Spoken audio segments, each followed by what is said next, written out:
I've been farming the same 14 acres for going on 26 years.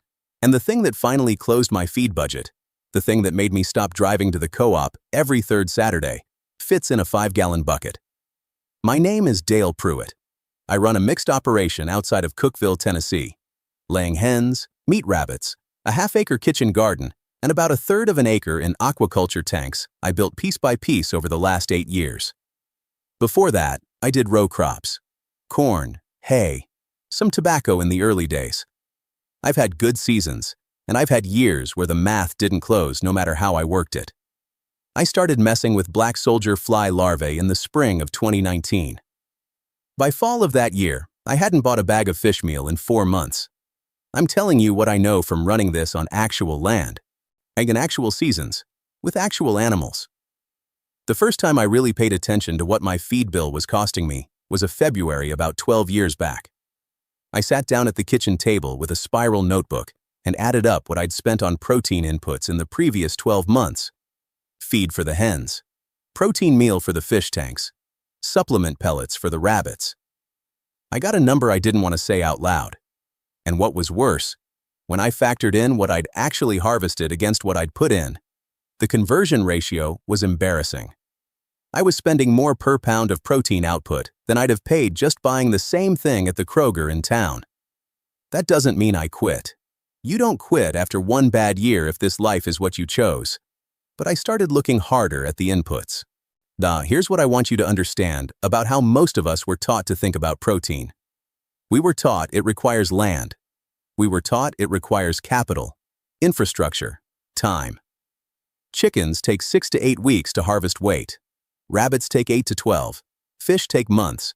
And that's if you're buying feed for them on a schedule that never lets up. These felt like facts of nature to me for the better part of 2 decades. They are not. They are the constraints of large animal protein production. And I had accepted them as the only model because that was the only model I'd ever seen. Watch your forest floor sometime. I mean really watch it. Not a glance. Sit down in the woods next to a rotting log and give it 15 minutes. What's doing the actual conversion work? Not deer, not turkeys. It's the small things. Beetles, larvae, fungal threads, microbial communities working at a rate you can almost see if you look close enough. The real converters on any productive piece of ground are small, cold-blooded, and fast. I had farmed this land for almost 15 years before I understood that the most efficient protein conversion happening on my property wasn't in my chicken coop. It was in the soil I was walking across to get there. The organism that changed how I run my operation is the black soldier fly larva, Hermetia illucens. These larvae have been managed as a protein and soil system across Asia for centuries, Japan, Southeast Asia, not as a novelty, but as a deliberate production strategy. Farmers there watched what these insects did naturally on organic waste and built a managed cycle around it. I didn't know any of that when I started. I found out about it the way I find out about most things that actually work. Someone who'd been doing it longer than me mentioned it once. I thought it sounded strange, and then I looked it up at midnight and couldn't stop reading. Let me give you the biology, because the numbers are the argument. A female black soldier fly lays 500 to 900 eggs in a single clutch. Those eggs hatch in about 4 days under warm conditions. The larvae that emerge start feeding immediately. Their collective mass doubles approximately every 48 hours during peak growth phase. By day 14, a single batch of larvae weighs roughly 40 times what it weighed at hatch. Put 5 kilograms of organic waste into a managed colony.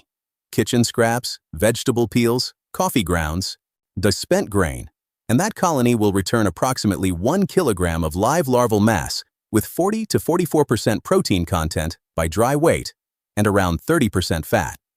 That's a conversion ratio of roughly 5 to 1. Waste to protein. Compare that to broiler chickens.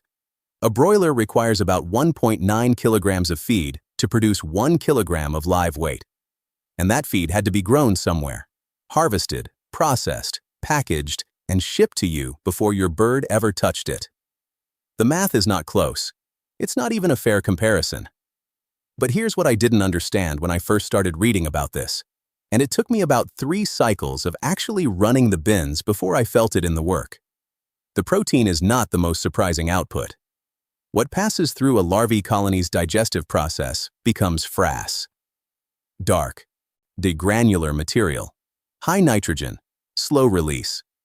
Microbial activity that bagged compost can't approach, because bagged compost is a product that got processed, packaged, and sat on a pallet for 6 weeks before you bought it.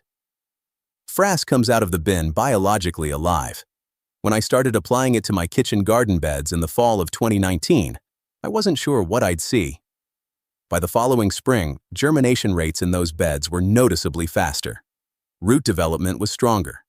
I've been amending with frass for 5 seasons now, and those beds, that same half-acre I've been working since we bought this place, grow differently than they did before. Not marginally, measurably.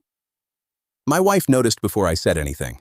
So to put it plainly, every bin I run produces protein for my animals and fertility for my soil simultaneously.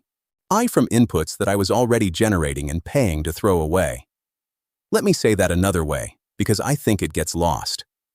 Before I ran this system, my operation had 5 separate recurring purchases: protein meal, scratch, feed pellets, bagged compost, and fertilizer.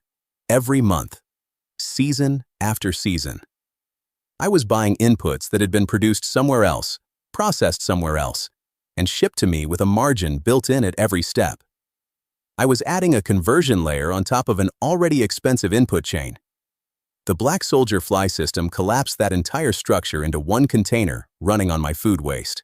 Not reduced it, collapsed it. Now here's where I want to tell you about the part that surprised me most. Because when I first read about it, I thought whoever wrote it was exaggerating. When a black soldier fly larva reaches the prepupae stage, around day 14 to 18, it is programmed by evolution to leave the food source. It needs dark, dry conditions to complete its cycle. It will crawl away from the waste material on its own, without you doing anything. You set up a simple ramp or exit channel out of the bin and into a collection container. That's all. You come back in the morning. The prepupae crawled themselves out overnight. Your harvest is sitting in the collection container. The frass remaining in the bin is ready to pull and apply.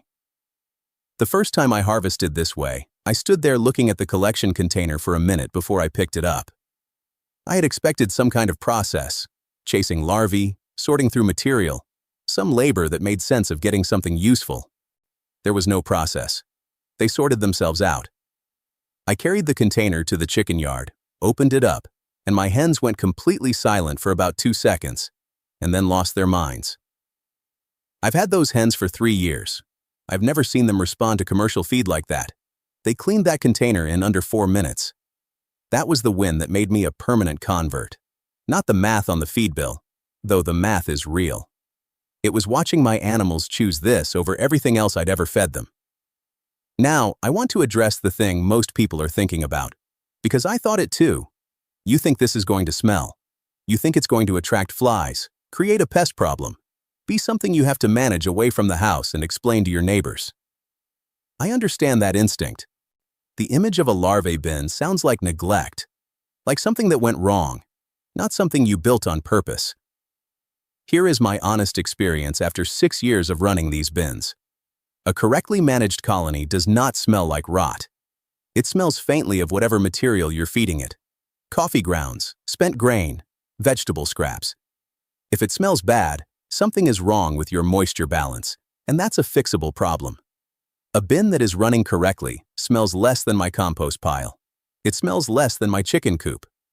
The adults, the flies, do not enter homes. They're drawn to outdoor environments with vegetation. They are not houseflies. I have never had a BSF adult in my kitchen. I have never had a BSF colony create a pest issue of any kind. The barrier to this system is not practical.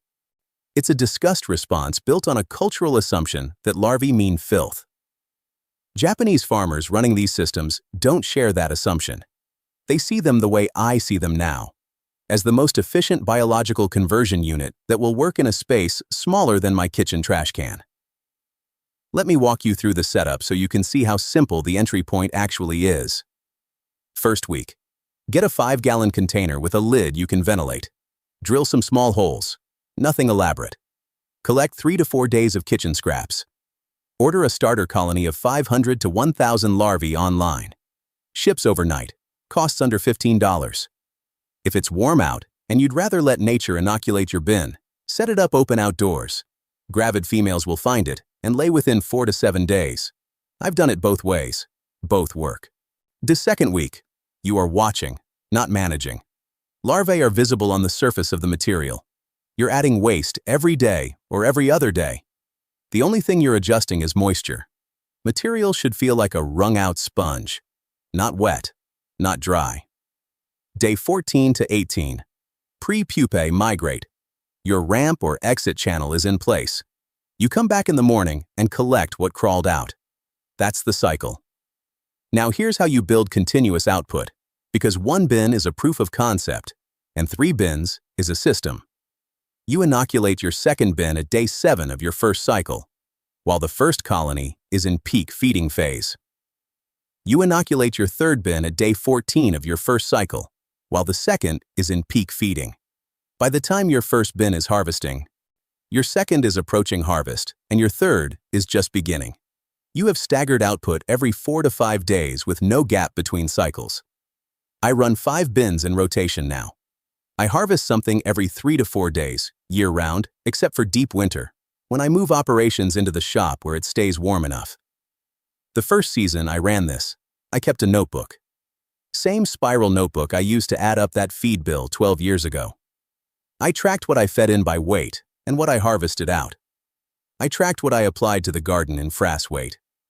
At the end of that first season, I added up what I hadn't bought. I hadn't bought fish meal for 4 months. I'd cut my hen feed spend by roughly a third. I hadn't bought bagged compost. I hadn't bought fertilizer for the kitchen beds. I sat at that same kitchen table, looked at those numbers, and felt something I don't feel often enough in this work. The math had actually closed. More than closed. The system was returning more than it cost to run, and the cost to run it was my food waste, which I'd been paying to remove. I've talked to farmers who've been doing this longer than me and farmers who just started. The question I hear most is, why isn't everyone doing this? And I think the honest answer is that it looks too simple to be real. When you've spent 26 years learning that protein production requires infrastructure and capital and a supply chain, a 5-gallon bucket full of kitchen scraps doesn't feel like a production system. It feels like a project. It feels like something you'd try once and move on from. What I'll tell you is what I tell anyone who asks. Run 1 bin for 1 cycle. Weigh what you harvest. Feed it to your chickens or your fish and watch how they respond. Collect the frass and put it on 1 bed. Come back 3 weeks later and look at what's coming up in that bed compared to the bed next to it. Then tell me if it feels like a project. I've farmed through droughts, through years when the market moved against me, through seasons where I did everything right and still came out short.